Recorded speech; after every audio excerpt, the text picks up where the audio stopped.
Hello दोस्तों, आज इस वीडियो में एक ऐसे टॉपिक के बारे में बात करेंगे जो हमारे सक्सेसफुल होने के लिए एक मेजर रोल प्ले करता है। जी हाँ, डिस्ट्रैक्शन एक ऐसी बीमारी है जिसके हैबिचुअल होने पर हमारे पर्सनल और प्रोफेशनल लाइफ में क्रिएटिविटी के लिए जो फोकस की रिक्वायरमेंट होती है वो फोकस हम नहीं बना पाते। इसलिए हमारे पर्सनल और प्रोफेशनल लाइफ में सक्सेस को अचीव करने के लिए डिस्ट्रैक्शन को अवॉइड करना नेसेसरी हो जाता है। ये जो डिस्ट्रैक्शन को अवॉइड करने की एबिलिटी यही हमारी प्रोडक्टिविटी एंड एफिशिएंसी को डिसाइड करती है। हमारी प्रोडक्टिविटी और हमारी इफेक्टिवनेस उतनी ही ज्यादा होगी जितनी ज्यादा हमारी डिस्ट्रैक्शन को अवॉइड करने की एबिलिटी होगी। यानी हम ये कह सकते हैं ये डिस्ट्रैक्शन को अवॉइड करने की ये जो एबिलिटी यही हमारे सक्सेस का फ्यूल होती है। यूनिवर्सिटी ऑफ कैलिफोर्निया के एक रिसर्च के अकॉर्डिंग इंटरप्शन और डिस्ट्रैक्शन के बाद हमें 25 मिनट्स और चाहिए होते हैं अपना फोकस फिर से बनाने के लिए।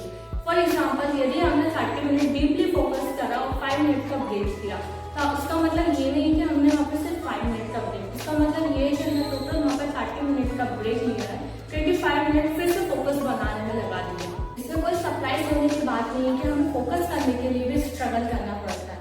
हमारे इस बिहेवियर का रूट कॉज ये होता है कि हमारी इच्छा डिस्कम्फर्ट से बाहर निकलने की होती है। इसलिए जब भी कोई नोटिफिकेशन या इंटरप्शन वगैरह होता है तो हम अपना अटेंशन लेस इंटरेस्टिंग चीजों से स्विच करके इन डिस्ट्रैक्शन को अपना अटेंशन पे करने लगते हैं। तो ये डिस्ट्रैक्शन ना केवल हमको एक एंजॉयमेंट देते हैं बल्कि हमारे माइंड को एक साइकोलॉजी डिस्कम्फर्ट से फ्री करते हैं। तो एक चीज तो क्लियर है कि ये डिस्ट्रैक्शन कहीं बाहर से नहीं आ रहा है, ये हमारे इंटरनल ट्रिगर होते हैं जो कि हमें पुल करते हैं इस डिस्कम्फर्ट से बाहर निकलने के लिए।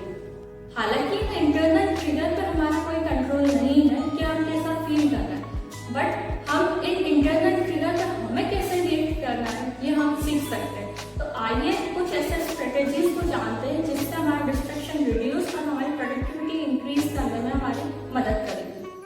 फर्स्ट नंबर पे आता है मॉनिटर योर थॉट्स। जी हाँ, हमें अपने थॉट्स को मॉनिटर करना होगा। हमें लगता है कि हम 100% कॉन्शियस होकर फोकस कर रहे हैं, रियलिटी में हम अपना 100% अधिक टाइम का 50% टाइम कुछ और चीजें सोचने में लगा देते हैं। इसलिए हम किसी भी कंडीशन में 100% कॉन्शियस होकर फोकस नहीं कर सकते, क्योंकि हमारा माइंड फोकस करने के लिए जो एफर्ट्स करता है उन एफर्ट्स को अवॉइड करने के लिए इधर उधर भटकने लगता है।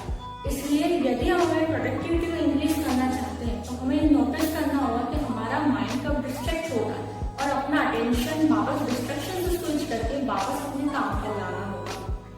मतलब ये कि हमें अपने थॉट्स पर ध्यान देना होगा और ये पहचानना होगा कि हमारा माइंड कब ड्रिफ्ट होने लगता है। ये प्रोसेस हमारे थॉट्स को रीडायरेक्ट करती है, यानी हमारे थॉट्स की डायरेक्शन एंड फोकस को चेंज करती है। नंबर सेकंड पे आता है सेट टाइम स्लॉट, यानी हमें अपने लिए टाइम स्लॉट सेट करना होगा। इसे समझने के लिए सबसे पहले हमें पार्किंसंस लॉ को समझना होगा। ये लॉ यह कहता है कि हमारा टाइम उतना ही ज्यादा बढ़ता जाता है जितना ज्यादा हम उसको टाइम एलोकेट करते हैं। अगर एक बुक को कंप्लीट करने के लिए हमें 10 दिन का टाइम एलोकेट कर रहा है तो इस बात की पूरी गारंटी है कि वो बुक 10 दिन से पहले कंप्लीट नहीं होगी। उसी बुक को 5 दिन का टाइम एलोकेट कर रहा है कंप्लीट होने के लिए।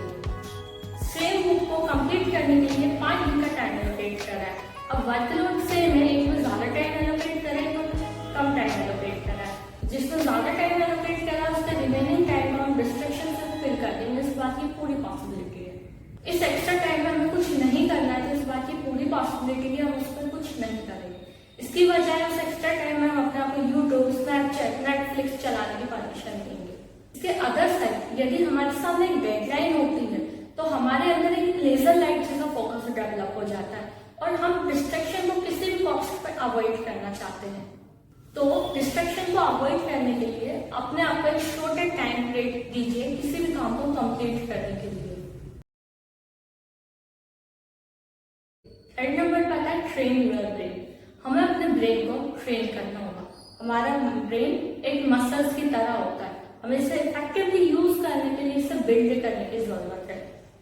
फोकस करने के लिए हमें धीरे धीरे अपने कॉन्सेंट्रेशन पर काम करके अपने ब्रेन को ट्रेन करना होगा।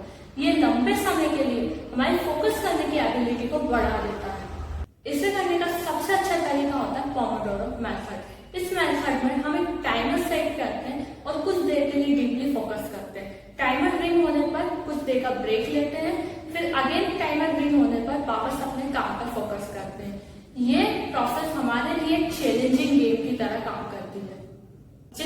हमें हमारे टास्क पर कॉन्शियसली फोकस करना होता है जब तक टाइमर रिंग ना करे।